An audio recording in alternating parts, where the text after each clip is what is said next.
everyone. For those of you who don't know who I am, my name is Sarah Karlick, and I want to begin by acknowledging my supervisory team, Professor Amanda Benson, Professor Emma Sherry, Dr. Casey Simmons, and Professor Ruth Jeans. So a little bit of background on me. I earned my Bachelor of Arts degree in English with a concentration in creative writing.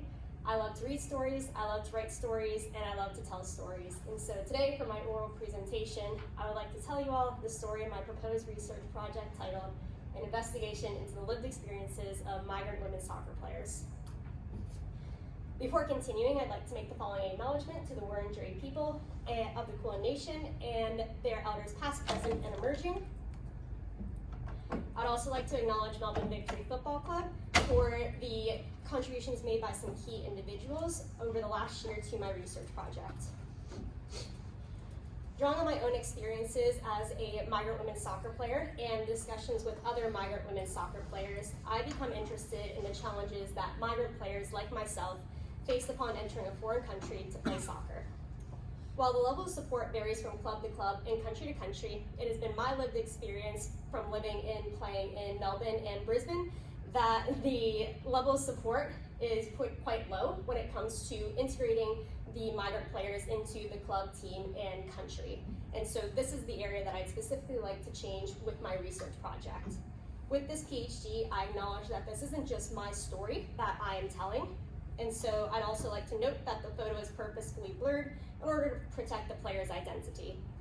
The first chapter of this story is called The Context, and to assist in telling this story, I would like to turn it over to one of the migrant women football players that I know. Her experience echoes that of so many of the migrant players that I've spoken to, and also echoes that of my own story.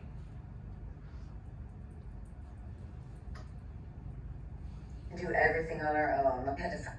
My experience in Australia, I would never, ever accept it now. We had to do everything on our own. We had to find our own housing on our own. Again, they would have given us host family, but beyond that, there was no support. We got bank accounts on our own. We just did everything by ourselves. And looking back, the experience as a whole was wonderful, but my experience as an international player was, not great. The story that this player shared is not unique. This player and many other migrant women soccer players, some of whom I have the privilege to call my friends, are my motivation for this research project.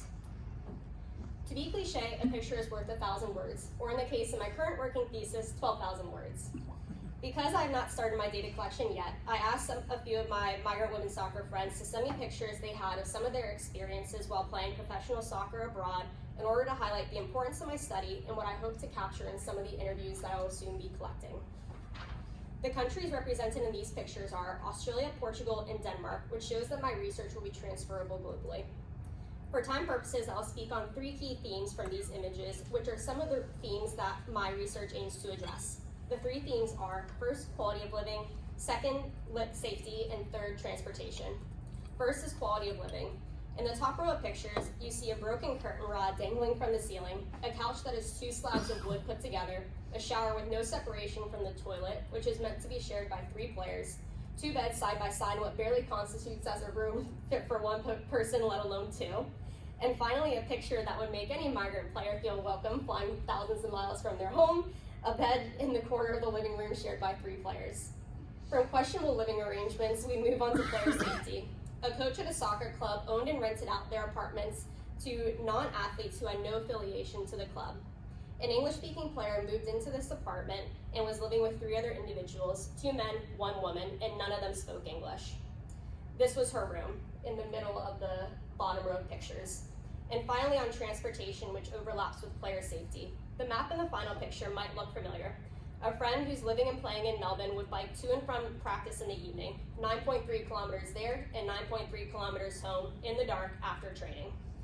After giving you all the context and anticipated themes from the data collection and the practical contributions of my research, I'd like to share what we know about this topic.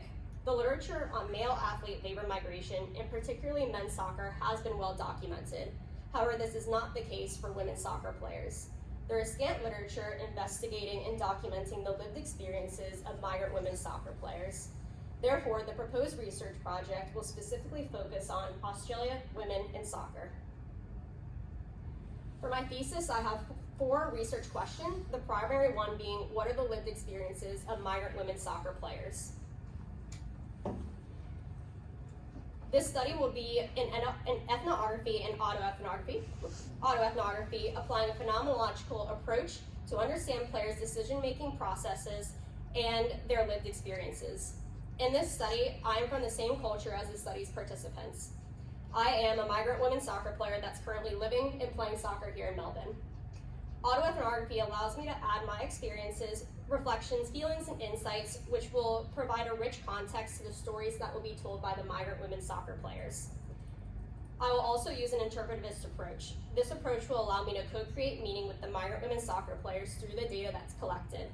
And lastly, the theory that I'll specifically be looking at is migration theory or push-pull theory.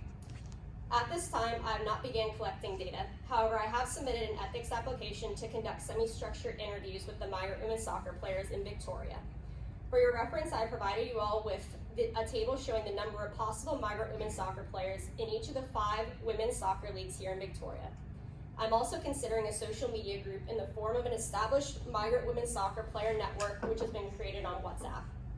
However, for the purposes of this presentation, the first step in my data collection will be conducting semi-structured interviews with approximately 15 to 25 migrant women's soccer players here in the state of Victoria. To conclude, sport labor migration is a global phenomenon with significant growth projected. The Women's World Cup will be co-hosted by Australia and New Zealand this year, and migrant women's soccer players may look at Australia as a favorable destination spot. The results of this study will specifically contribute to regulations and policy frameworks on player migration and the international transfer system, which will support and integrate migrant players into the team, club, and country culture of the new country. Thank you all for your time.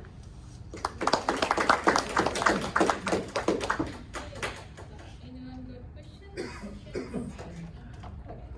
Let's move this way. Okay. I wonder whether you plan to use a picture as a part of your data collection, or it is only interview-based qualitative research? That's something that my supervisory team and I have discussed as far as when it comes to speaking with the migrant players, if we also want to look at whether or not the players might bring, photos that they've captured throughout their travels playing abroad, whether it's one country or multiple countries, as something to be considered as part of my thesis. So nothing firm yet, but it's a thought to be considered. Do you consider the nationalities of those migrant football players who are coming to Australia? Because someone like yours coming from America, with you might have a better life here because of your country's the value of dollar compared to other countries who have not that much money on hand. Yeah. Or even the differences between the families. Someone who's coming from well family compared to someone from poor family, their stories are totally different. Are you considering such differences in your research as well? Nationality is something that's really important to me in my research and something that I didn't anticipate at the time, but as I'm looking into the visas that allow so many migrants to be able to come into Australia and just seeing how much of a challenge like that's been for me in other countries such as Italy, I do think that nationality is important, and that's something that I'm trying to capture and look into as part of, as I've spoken with general managers of clubs, as part of looking at, is there a club that's looking to partner with certain countries? So for example, in Australia, we have a lot of Japanese players that come. And so with that being said, looking closely at the Japanese clubs that are sending their players over here. So I think as far as the clubs are concerned, that can be really important. As far as the visas and the migration is concerned, that's also important to make visas accessible for the sport players to be able to come and live and work and potentially be on a path to permanent residency, because right now that's not happening here in Australia. So yes, nationalities are important, but it's tough because it's not documented and recorded in the central repository. It's only being documented as far as for their visas, but yes, their nationality has been recorded, and so that's what I want to specifically look at when it comes to doing my analysis. So you don't look at one nationality, right? I'm sorry? You don't look at one nationality. It's not one nationality because there's many nationalities of players that come here, whether it's American, Japanese, it's so on, yeah. Mm-hmm. Anyone else got questions? Sarah, you may have covered it, but I may have missed it. Yep. But are you setting up sort of a normative standard against which you might judge support? Those are questions that I'm looking into, but more so as I'm considering and looking at other clubs, other sports, other organizations who's doing this topic of integration well, so that we can potentially look at a model being developed in the future. Because right now, I don't have anybody that I'm specifically looking at as like a form of a template or a model, because there's pros and cons to each of that, but it's something that I'm looking into as far as the wider literature and research goes. Anyone else? Thanks, everyone. Sarah, if anybody, this is nothing to do with the assessment part, right? If somebody asks you, how can you differentiate your project from investigative journalism to a qualitative project? How are you going to establish the argument? Can you rephrase? I think I know what you mean, but just want to make sure I answer correctly. Investigative journalism versus a qualitative research project. What's the difference between these two in the context of your project? Is it positionality in terms of looking at the reflexivity? Yeah, so for my positionality, I am a migrant women's soccer player, so I cannot remove myself from this study. So as far as my positionality, my lived experiences add that context to the ethnography of the players that I'm looking at for this topic of lived experiences. So as far as my positionality, that's clear, and that's what separates me as a researcher from a journalist, but there will be that process of reflexivity, which will be key to my study. Do you have any sort of mechanism in place to take notes of this reflexivity? Anything, how are you going to position yourself within this project? There's nothing, I haven't started any of the data question yet, so those are just looking at, right now, talking with my supervisory team and working on what I'm going to be doing moving forward, other than,